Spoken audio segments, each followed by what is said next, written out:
places. That's why we are seeing multiple colors. And the second dominant one is haplotype 5, then followed by haplotype 6. And we have only one haplotype of 𝘎𝘢𝘲𝘖𝐴 occurring in India, which is also occurring in northeast part of the country. So you can see the colors are represented in Kolkata and also in Nagaland.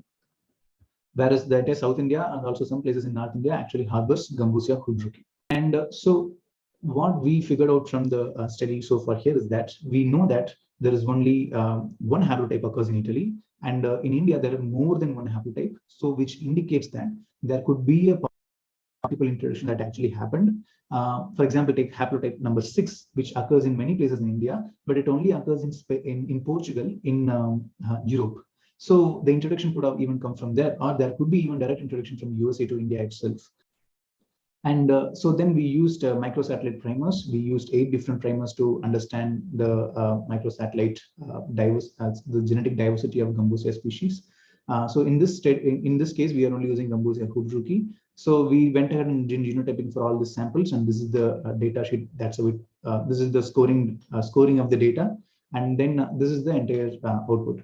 As you can see, places like Bangalore and Chennai, these are capitals of Tamil Nadu and Karnataka. As you can see that they have really high diversity in terms of in terms of the genetic diversity. You can see that it's really high compared to 0.27 in Tura, and Hyderabad only has 0.2, which kind of makes sense because Bangalore and Chennai are one of the hotspots for ornamental fish trade. And we also did the same PCA data for the same thing, and we came to know that the same sort of pattern, whatever we observed earlier, Hyderabad and Tura are far away, and remaining all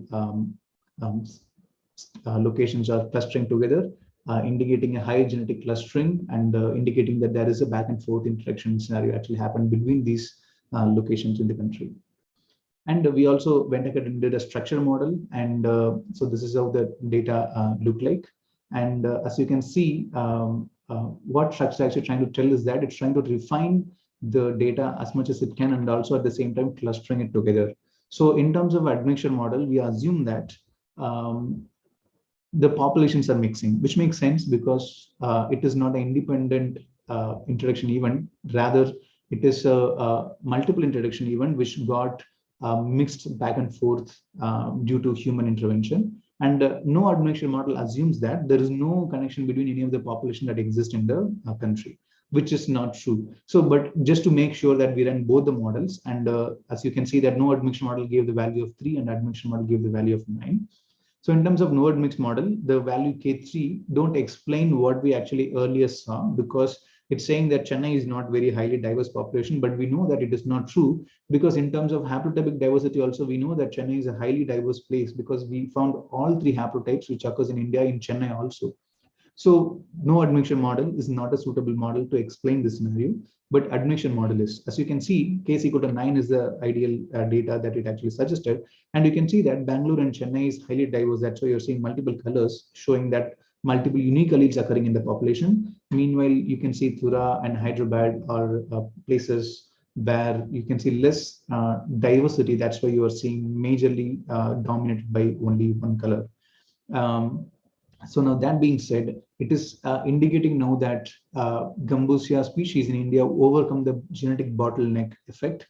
There is a paradox called a genetic invasion paradox, where the species goes through a bottleneck, but still it gains genetic diversity to adapt to various environment, and that was possible because of the multiple introduction scenario and because of constant back and forth mixing. And meanwhile, in some population that is not happening. That is due probably because they are newer populations. Meanwhile, the older populations have gained enough genetic diversity to have very several rare alleles. So that is the conclusion of the microsatellite part. And so totally, as a summary, I would say that it makes sense that because Europe only has Gambusia 𝘎𝘢𝘗𝘪𝘢, so it actually it was Gambusia 𝘎𝘢𝘓𝘓 got introduced in India. And second thing is it was multiple times introduced. It's not only came from Italy. And the third thing is it is gaining the genetic diversity by overcoming bottleneck effects because of human intervention, because it's been introduced in multiple places, and because it's been mixed also in multiple ways. And that being said, India is still introducing Gambusia species in the local water bodies, and that is even though it is recognized as invasive species in India. So we are trying to communicate to the government by writing popular articles, or even giving interviews in the boards, or even meeting the officials and so on, So that is the scenario, that is the real life impact of the study that we're trying to address. Also, reconstructing invasion pathways will help us to understand the invasion routes. Also, it'll also empower us to create blockages to avoid those ornamental trade routes, to further introduce the specimens, to make it even more genetically diverse and even more invasive in the invaded area. And this is my references, and this is the acknowledgement. Thanks to my PI, and thanks to the institute which supports me, and thanks to the people who help me a lot. And without them, this could have not been possible. And yeah, so this is my contact address, and please write to me if there are any further queries. And thank you.